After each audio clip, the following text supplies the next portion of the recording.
Në mjediset e Bibliotekës Shkencore të Universitetit Luiq Gurakuqi në Shkodër u zhvillua aktiviteti me karakter letrar dhe filozofik me temën Mendimi filozofik i Albert Camus dhe roli i shkrimtarit në shoqëri.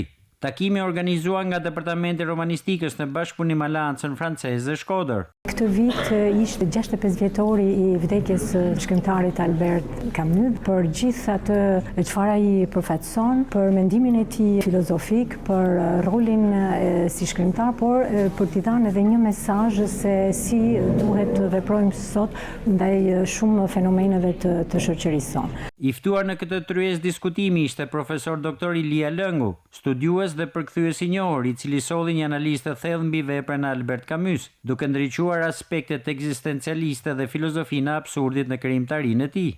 Camus ishte dashur jo vetëm kohës tij, por të gjitha kohëve, sepse mbetet një mendimtar dhe një filozof, po dhe një shkrimtar, i ka të gjitha brenda vetes. Ai mbetet shumë aktual dhe nga Camus nxënësit e gjithkush në çfarëdo moshe, unë mendoj se mund të mësojnë gjithmonë shumë e më shumë. Gjatë aktivitetit, pjesëmarrësit mes të cilëve student, pedagogë dhe dashamirës të letërsisë franceze patën mundësinë të diskutojnë mbi ndikimin e Camus në mendimin bashkëkohor dhe rolin e shkrimtarit në reflektimin e realitetit shoqëror.